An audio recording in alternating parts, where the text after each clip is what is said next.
Fire signs, tignan po natin kung ano ang mensahe para sa iyo ngayong araw. Keep in mind po na ito ay general reading lamang, so hindi po lahat ay makaka-relate, so be open-minded.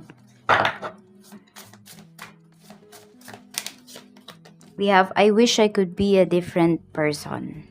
Kayo ba yung nagwi-wish nito? Kayo ba yung nagsasabi nito? Or someone po na isang tao na pwedeng hindi niya nami-meet yung standards mo, or yung mga gusto mo, pwedeng hindi niya maibigay. So, nakikita ko dito sa taong to, feeling niya is hindi siya enough para sa'yo or para sa sitwasyon. Tignan po natin kung ano pa ang mensahe. Ano pa po ang mensahe natin, Spirit Guide, para kay fire signs, Aries, Leo, Sagittarius, Sun, Moon, Rising, and Venus. Tignan po natin. We have courage. Ayun. So, yung taong to pala is, naduduwag siya. Okay? Pwedeng naduduwag siya na harapin ka. Or maybe ikaw to talaga, fire signs. You want na maging matapang ka sa lahat ng oras. Or hindi naman sa lahat ng oras, pero yung magkaroon ka ng tapang para mas mabilis mong masolve yung mga problems mo. Pwedeng yun talaga yung gusto mo. Yun yung mga, sabihin natin, hinihiling mo na sana maging matapang ka. Tignan po natin kasi ito, ang dami-dami yung pinaprocrastinate sa ngayon. Ang daming mga plans na hindi natutuloy. Pwede rin yung iba sa inyo kasi may mga bagay dito na hindi nagtutuloy kasi medyo nagiging ma-pride kayo. Yun naman yung nakikita ko dito. We have sexual arts. Ayan po. So, pwede na hindi mo nalalabas yung creativity mo. Some of you are frustrated pagdating naman sa inyong sexual life. Ganyan. So, tignan natin kung ano pa yung mensahe para sa'yo. Spirit Guide, mensahe pa po natin. Okay, tignan natin tong I wish I could be a different person. Tignan natin. We have faith. Ayan. So, may mga, may mga delays dito sa life mo.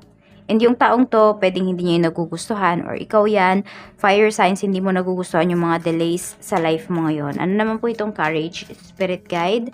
We have action. Hindi ba? Need talagang umaksyon. Okay? May pinanghihinaan ng loob dito. Pwedeng sa feelings nyo yan.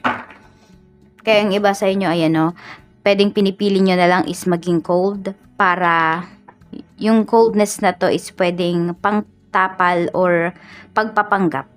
Meron akong nakikitang ganito. Kunwari cold kayo pero sa totoo lang hindi naman. Meron kayong nararamdaman pero hindi ninyo maipakita. Tignan natin what is procrastination. Ano ba ito? Spirit Guide. We have twin flames. Ayan. So, about to sa love connections mo. Pwedeng, ayun nga, iba yung nafe-feel mo, intense yung nafe-feel mo sa taong to, pero hindi ka makagawa ng actions. Na-procrastinate, na de-delay, ayan, nahahadlangan, or pwedeng may hadlang sa relationship mo. Fire signs, mayroon tayo ditong self-worth. Ayan po. So, ito, may isang tao ba dito sa life ninyo na ano bang gusto lang sa inyo? Your time, your body, hindi ba? Ano ba yung gusto sa'yo ng taong to? Na pwedeng nakukuha niya easily. Fire signs. So, know your self-worth. Know your worth. Yun yung sinasabi sa'yo dito ni Universe. Ayan po. Baka meron dito, hindi mo pa karelasyon yung taong to, pero may nangyayari na sa inyo. Ayun kasi yung pinapakita dito, okay? Kaya yun yung sinasabi ko. So, know your worth. Yun po yung sinasabi sa'yo ni Universe. Okay, wag mong ibigay freely yung sarili mo sa mga tao. Hayaan mo na mag-wonder, maging curious sila sa'yo, but wag mong ibigay yung access or yung buong access sa life mo dito sa mga taong to. Lalo na, ayan po, pwede kasi yung iba sa inyo, umiiral dito yung nararamdaman ninyo kaysa yung inyong isip. Kaya ayan, naguguluhan na din yung iba sa inyo. Kaya ito, I wish I could be a different person. Siguro sinasabi niyo sa sarili niyo, sana hindi ako marupok. Ganyan ba, fire signs? Ayan. So, tingnan natin. Sana may tapang ka, natanggihan yung taong to, na hindi siya pansinin, kaya may coldness tayo dito. So, tingnan po natin. At ayan, pasensya na po kayo kay Dimitri kasi nagulo na naman niya yung mga cards natin. So, tingnan po natin, Spirit Guide, ano pa po ang mensahe natin pagdating sa trabaho. Spirit guide, pagdating po sa trabaho, we have strength. Ayan, so pagdating sa inyong trabaho, meron tayo ditong 9 of Wands. Ayan. Maganda naman yung position mo dito sa work mo. Fire signs, yan yung sinasabi sa'yo, pinagkakatiwalaan ka. And kaya lang ngayong araw na to, marami sa inyo, sobrang pagod po. Or sobrang pagod kayo ngayong araw na ito. So, pwedeng, madami kayo talagang gagawin dito. Kayo yung inaasahan kasi. Parang nasa inyo yung power. Hindi ko alam kung nasa inyo ba yung susi ng store ninyo. Or ng, ano ba yan? Ano ba? Security guard yata yung iba sa inyo. Yan, kaya puyat din yung iba. Kasi may pagbabantay dito. Yun yung pinapakita na energy. Or yung iba, nandyan kayo, more on technical, yung naririnig ko dito. Meron din ako nakikita nakabantay sa screen. Yan.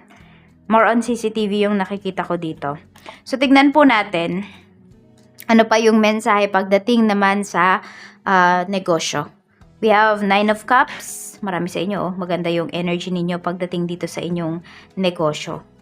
We have balance. Yan napakaganda po. Kasi, hindi lang balance okay, kung hindi, maganda po yung kita ninyo sa business ninyo ngayon. At yung mga wini-wish ninyo, yung mga minanifest ninyo, nakukuha nyo siya ngayon. Meron din dito nakaka-recover na kayo sa mga losses po ninyo. Ayan, pagdating sa inyong mga produkto or sa inyong mga clients, nakakabawi na kayo in short.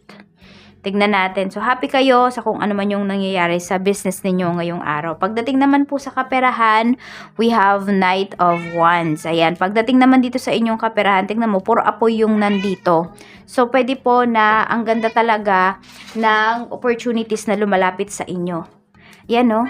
So, grab nyo na daw yung mga opportunities na ito at yung iba naman po sa inyo, pwedeng more on sasakyan ito. Oo, sasakyan yung nakikita ko dito. Siguro magpapa-full tank yung iba sa inyo kung meron po kayong sasakyan. Tapos, pwede rin na may test drive yung ko dito. Test drive. I don't know kung bibili kayo ng sasakyan, fire signs, or meron dito magpapagawa ng sasakyan ngayong araw. Meron tayo ditong the lovers pagdating ito sa love life mo. So, some of you po talaga are dealing with your soulmate, with your twin flame. Ayan. Meron tayo ditong 9 of Swords, pero na-stress yung iba sa inyo. Siguro natatakot kayo na mawala sa inyo yung taong to. Or baliktad, no? Yung taong to, natatakot siya na mawala ka sa life niya. We have 8 of Swords. May problema kayong dito, pero pwedeng hindi hinaharap. Parang hinahayaan lang yung problema. Ganito, may problem, pero hindi nyo pinag-uusapan ng person mo. Parang hanggat hindi pa talaga siya lumalaki, hanggat kaya nyo pang sabihin natin, magpanggap na wala kayong problema, ganun yung gagawin ng iba sa inyo. Yun yung nakikita ko, fire signs dito. Pwedeng hindi kayo nagpapakatotoo sa sarili ninyo. Ayaw nyong harapin yung mga problems dito sa relationship. Kaya ang nangyayari, ayun, feeling entrapped kayo, feeling trapped kayo dito sa relationship. Oo. Nalulungkot yung iba sa inyo, oh. Ayan, mukhang meron talaga kayong pinagdaraanan in terms of your relationship. Marami dito hindi kayo masaya. We have emotions, overwhelmed me. Ayan, very overwhelming yung mga nangyayari dito sa love life ninyo. Feeling nyo, hindi nyo makakayanan. Yan. Pero we have the lovers, so pwedeng meron po dito na pag-aayos na mangyayari pagdating sa relationship. Mukhang magiging okay pa kayo ng person mo. Ayan po. Yung iba naman sa inyo, nakita ko dito, pwedeng, ayan, iniiyak nyo na lahat. Okay, parang binuboost nyo na yung emotions ninyo para the next is, doon na kayo sa healing process ninyo magpunta. Tignan natin.